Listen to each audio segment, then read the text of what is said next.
मराठवाड्यातील धाराशिव, बीड, जालन्यात पावसाचं थैमान सुरूच. अडकलेल्या लोकांची हेलिकॉप्टरमधून सुटका करण्याची वेळ. 22 सप्टेंबरपर्यंत मराठवाड्यात 747 मिलीमीटर सरासरी पाऊस.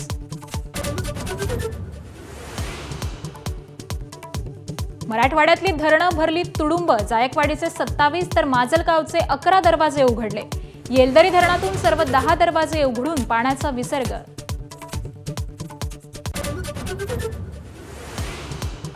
बीड जिल्ह्यात पावसाचा हाहाकार. माजलगावच्या सांडस चिंचोलीतल्या नुकत्याच प्रसूत झालेल्या मायलेकरांना एनडीआरएफनं वाचवलं. बिंदुसारा नदीला अभूतपूर्व महापूर.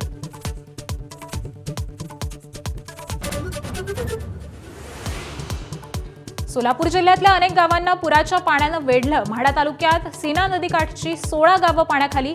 सीना नदीत 2 लाख क्युसेकनं पाण्याचा विसर्ग सुरू.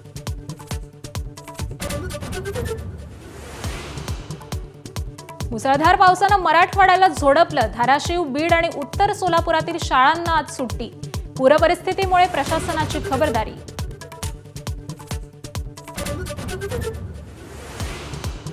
राज्य मंत्रिमंडळाची आज बैठक. मराठवाड्यासह इतर भागात पावसामुळे झालेल्या नुकसानीचा आढावा घेणार. सरकार ओला दुष्काळ जाहीर करणार का, याची उत्कंठा.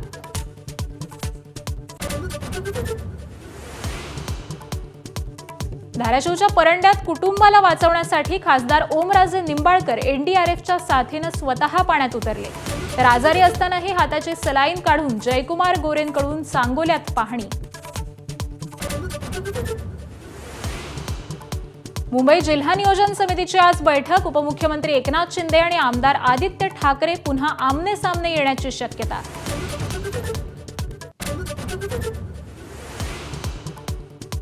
नवी मुंबईतल्या आंतरराष्ट्रीय विमानतळाला दिबा पाटलांचंच नाव. वनमंत्री गणेश नाईकांचा निर्वाळा. मात्र विमानतळाचं उद्घाटन 30 सप्टेंबरला नाही, अशी माहिती. उत्तर प्रदेशात जातीच्या नावावर सभा, मोर्चा, आंदोलनांना बंदी. राष्ट्रीय एकात्मता धोक्यात येते असं म्हणत योगी सरकारचा निर्णय. भाजपचे मित्रपक्ष मात्र योगी सरकारच्या निर्णयावर नाराज.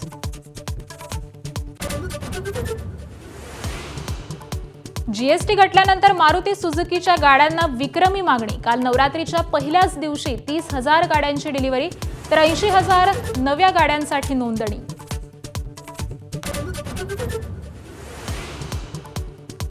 दिल्लीत निवृत्त बँक अधिकाऱ्याला डिजिटल अरेस्ट करून 23 कोटी रुपयांना लुटलं. ईडी आणि मुंबई पोलीस असल्याचं सांगून 1.5 महिने लूट. लुटारूंनी तब्बल 4,000 व्यवहार करून पैसे लांबवले.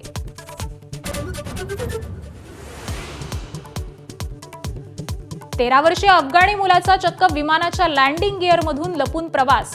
काबूलहून थेट दिल्लीत पोहोचला. विमानाच्या तपासणी दरम्यान धक्कादायक प्रकार उघडकीस.